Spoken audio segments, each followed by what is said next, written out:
Hi, Dr. Michelle. We're here with Dr. Michelle Paris today, Dr. Mom ND, and she's got some great information for the parents of Roots and Wings today. So, number one, what would you talk to families about who might not be familiar with naturopathic services? Can you tell us about the kind of doctor you are and how this service might bring value to people's lives? Sure. I'm incredibly grateful to practice naturopathic medicine. For those who may not be familiar with what naturopathic doctors do, we are integrative doctors trained in general physicians, but we just opt to use nutrition and natural interventions as opposed to pharmaceutical drugs. Where I feel like we offer something unique to families is that we treat the whole person and we have the luxury of time with our patients. So we get to look at the totality of everything going on and we look at the root cause. We're not looking at symptoms and trying to suppress them. We're looking for the why. Why is the symptom expressing itself, and how do we enable the body to heal itself through removing obstacles and focusing on nutrition and natural interventions as opposed to pharmaceutical drugs. I find families become very interested in a more natural approach when they start having kids of their own, and it's of value. Parents don't necessarily want to use medications unnecessarily, so they are more apt to look at other options. And I think we fill certain parts of healthcare very well. So if it's a more chronic issue or you want a more natural option, then you might consider naturopathic doctors to help support you and your loved ones. Awesome. The second question, can you help us get to know you a bit better by telling us about your family, how long you've been in practice, and some of your passions and what your hobbies might be? Sure. I have been in practice for almost 8 years. I've been practicing in Oakville the entire time, and I just recently opened up my own clinic, so that was really exciting. I have 2 kids. They are 4 and 6 years old, so I have one about to go into grade 1 and have navigated this whole journey of the introduction of kindergarten, and then my youngest is about to enter JK. Hobbies, I thought about this. Do people have hobbies after children? I love hanging out with my family. I absolutely love to bake, so I would say in my free time, if I have the energy, then I'm baking healthy goods for my fam. We love to hang out, so we spend a tremendous amount of time together when we're not working. So watching movies, dancing in the kitchen. We have a trailer we go out to on weekends. So beyond that, I need hobbies. I need to get back to hobbies. Yeah. I love it. It's a goal. Can you share with us what it was like for your 2 children to, or what it was like for your eldest to go through kindergarten, and what your younger daughter is now experiencing? I felt very overwhelmed with my first experience. It's emotional handing your child over for full-time school. You always wonder if they're going to be ready, and I thought the transition was pretty smooth. I was really happy with how well my son handled it. I do feel like the one reality for me was realizing how fatigued they were by the end of the week, and just really honoring quiet time and sleep was essential. And I'm really diligent about sleep routine, which we'll talk about for sure, because I think that's so helpful for kids. I thought he did really well, and me more so. He handled it way better than I did. And I feel my daughter's readiness is somehow, I feel she's more ready. And in other aspects, because she still will nap throughout the week, I worry about if she will be able to make it till Friday successfully. So that'll be something in terms of readiness I'll have to watch with her. But yeah, I felt like in that aspect my son had the energy to do full-time JK, and it went fairly well. You're happy to see my son made really important friendships, and that really bloomed, and to have his own life and to watch him blossom that way was really exciting for me. That's nice. Yeah. Okay, the next question. Since we are focused on this page on 4 to 6 year olds in particular, what are common medical issues or any topics that you often cover with patients in this age group? My practice is predominantly family health, pediatrics, so I see kids frequently at this age, and often what the families are wanting to address or what parents are concerned about usually are skin eruptions, so eczema, digestive issues, poor immune function. So this is a really big transition time where you kind of, if you haven't been through the daycare system, then this is the first time your child is really exposed to lots of different kids and more pathogens, and they tend to get more sick. So really navigating that and seeing how they do, and if they're not doing well, how can we support their immune system. Sleep support, I treat a lot of families and address sleep issues. Anxiety is something I'm seeing higher incidences of lately. ADD, ADHD, and bedwetting, food sensitivities. Interesting.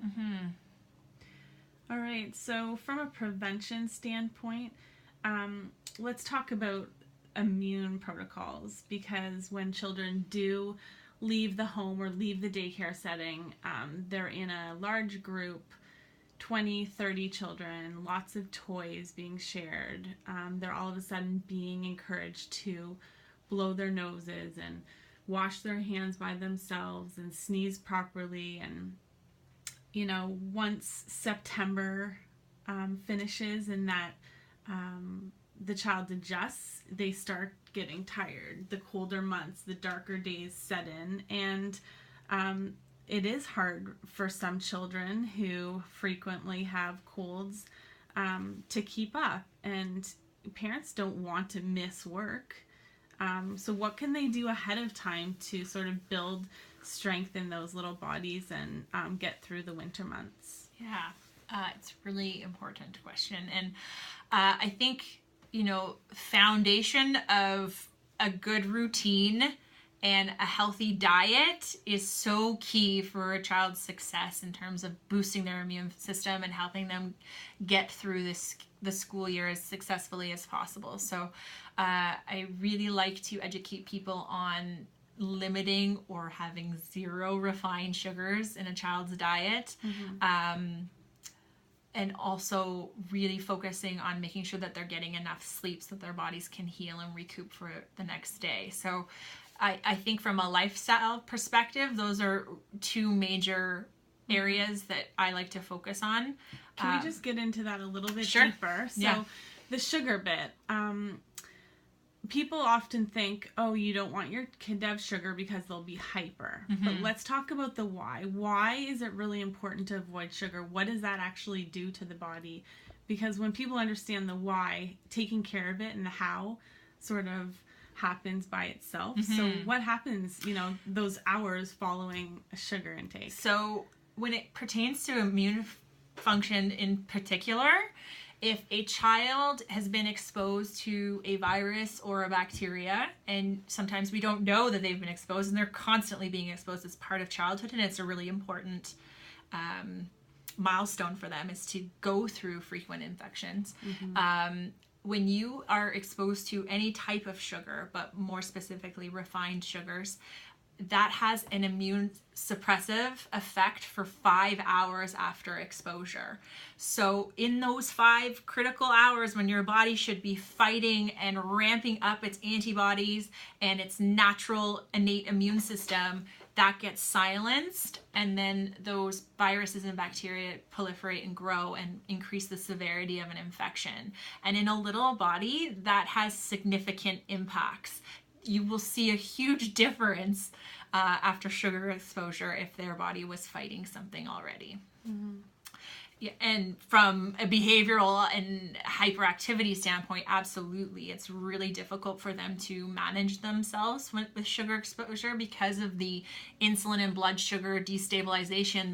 Their bodies literally going from highs to lows very rapidly, and that's really difficult for a small individual to be able to compensate, let alone an adult. We know how difficult it is if we've had a really, large lunch and then we crash and want to have a nap after a couple hours after. We experience that same sort of insult. But from an immune perspective, it has suppressive effects, and your child's infection will actually increase with sugar exposure. So it's something you definitely want to steer clear if you're aware. If they have sniffles, runny nose, fever, if they seem off, or coughing, sugar should be completely eliminated. Okay, great. And what else would you suggest for the immune? So as from a naturopathic perspective, I will preface this that I think it's absolutely beneficial to work with a doctor to customize and individualize a plan, but I think some general things that parents can be doing for their kids is one, to be working on the microbiome. So most people are becoming very familiar with this terminology, where we want to make sure that the bacteria that colonizes us, and we are outnumbered by bacteria and viruses 10 to 1 to 10,000 to 1. We are more microbe than we are human cells. So we really need to start working with our microbiome to make sure that our immune system functions properly. So probiotics are highly recommended because they really provide a very strong first line of defense. So if your microbiome is strong, your body is going to have a better chance at fighting infection rather than viruses and bacteria being able to sneak on through. So I like broad spectrum probiotics, so ones that are multi-strain, have various different types of bacterial strains to help support the body's needs. A multi-strain probiotic also mimics fermented foods, so it's typically how our body is used to getting antimicrobial exposure, and so our body handles that better. If you feel like your child's never had antibiotics or has pretty good immune function and you don't know that they necessarily need a probiotic continuously throughout the year, then I highly suggest moving over to more fermented foods. So kefir tends to be a really easy one for kids. My daughter eats sauerkraut, so if you start them off young, they have no problems with these fermented foods. Kimchi's a bit spicy, that may or may not go well, or fermented soy like tempeh is another good option as well. I love using bone broths, so if families either want to purchase really great quality bone broths at health food stores, that's possible. If time is a factor and you're not going to crock pot your bones for 24 hours, then you can purchase bone broths, or you can make them yourself. So they're very, very easy to do. And from that, you extract immune properties from the bones. You get marrow. It's really immune supportive and protective. And again, if you start them off young, this is something they can drink, but I will make my kids quinoa or brown rice, or I'll add it to soups, so that pretty much on a regular weekly basis, my kids are getting some bone broth for that added immune support. Vitamin D is really critical, especially in those winter months. One, you can support mood, but you definitely get immune support. And because of where we live in Ontario, we don't get a lot of sunlight in the wintertime, and vitamin D deficiency is an absolute reality for us. And so you want to be able to support that, especially through the winter, and letting your kids get real sun in the summers is critical. So sunscreen's important, but some time of the day with getting real sun exposure without sunscreen is also very beneficial for your children. I love omega-3s, so staples in my kids' life, in their supplement regime, or probiotics, vitamin D, omega-3s on a daily basis. You can get that through fish consumption, using a supplement, and obviously there's some vegetarian sources of it as well. Chia, flax seeds, hemp seeds all contain omega-3s. Some eggs have some omega-3 value to them as well. Immune herbs, I like astragalus, echinacea, garlic. I have like a honey and garlic syrup that I will give my kids. Again, if you start them off young, they will take these things and think they're cool. But immune supportive herbs can also be very, very helpful. And that's, probably where it's beneficial to work with a naturopathic doctor to get that guidance, but there are so many wonderful natural tools that we can be using to help support our kids and make sure that their immune system is constantly functioning at a really optimal level to ensure that they do the best they can. It's really important kids get sick. It really develops their acquired immune system. And so we want to make sure that they go through this process in the most healthful way. So it's okay to get the sniffles. It's okay to get fever from time to time. I think what we need to view is what is the duration of infection, and if things start to happen very frequently and they don't recover very well, that to me would mean more of about require a visit to talk about poor immune function. But if your kids are getting sniffles or cold exposure and they're rocking it and they're moving through it, then I would say that that's exactly what we want to see. It's not the absence of infection, it's how they handle that infection. The severity and the duration. Exactly. That's what I think about too. Yeah. And I see children in my class and I see, green noses for the whole winter. It's not normal. No. Kids don't have green noses all winter. When you look at color of discharge, it's significant. If you're fighting a virus, infections often happen viral first and then they manifest into bacterial. So if they have constant clear runny nose, it could mean allergy or food sensitivity or other factor, but typically it means they're fighting some virus and they move through it. When it starts to become green and bacterial and that's persistent, then that should probably be addressed, and we should use some antimicrobial herb and make sure we're looking at sugar, because sugar could be feeding that infection and not allowing it to heal properly, or looking at sleep and stress factors as well. Good. And just to be clear, you're not antibiotic, but this is our first line of defense. Correct. Let's try this and then use that if we need it. And I think people are becoming very aware. Like, there is a really important place for antibiotics, and we're very grateful to be able to utilize that when it's necessary. It's the overuse of antibiotics where we see a problem. One is that, unfortunately, superbugs are being created and our body's less responsive. Two is that the problem often is, especially with kids, the problem is not often bacterial. It's often viral, making that intervention ineffective and can actually cause unnecessary and cause digestive concerns and skin health concerns and side effects that we can avoid. Absolutely. Right. And we have really great first line of defense, and that works with the body to help the body fight. Sometimes we need something else to help fight that infection. Most times we actually need to give the body what it needs to rock that infection and move through it, so that you are more robust through that infection. Because that's really what this whole development is. It's building this amazing army, this amazing immune defense, so that when you go past puberty and your immune system's a little less effective, or your thymus gland is less active, you have this stored memory of a really great immune function, so that your body helps you have normal infections throughout your life. So important. Thank you. Okay, so you're a working mom. You know what it's like to balance all the balls in the air. Any tricks that you can share with us? So we're trying to make it all work, and how do you create that happy, healthy home even after a long day when everybody's energies are low? This is a challenging question, like we were saying before.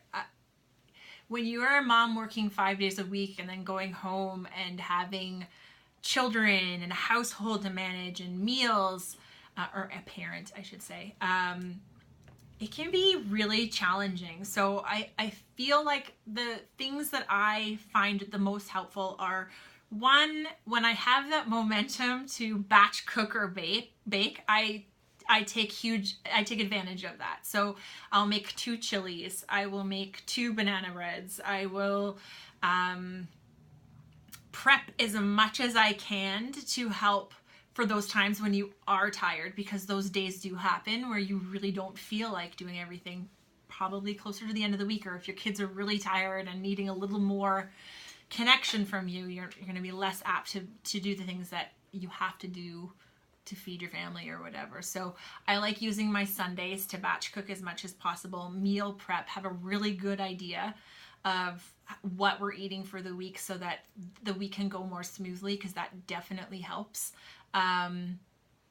Other things that I find helpful are crock pot meals and getting really familiar with what can be cooked while I'm working to increase efficiency, because I don't like compromising our nutrition because of busyness. And I'm big for mental health days. I don't know how possible that is for a lot of people, but I feel like if my kids need a day, I'll pull them out of school. If I need a day, I will honor that and take it so that we can recoup and rest. And I think it is a legitimate concern, everyone being really tired at the end of the day and irritable. So I'm big about making sure that the evenings are as calm as possible, that I use lighting to my advantage. So we don't use a lot of overhead lighting, but more lamps, so things are dimmer, so that, our body starts to wind down and know that it's the evening. Really making sure that my kids aren't watching too much television, aren't getting too much overstimulation that way. I find that's really irritating for them, and their behavior definitely worsens if they watch too much television. So I think it's easy to use that as a way of distracting them so you can get what you need to done, but I don't know that it necessarily serves everyone the best way. So yeah, using my weekends and having calm, quiet, dimly lit evenings I find really helpful. Nice, lovely. All right, so for those who are in the Oakville area, they might want to come and check out your new clinic. And for those who are not, they might want to look into naturopathic services in their area.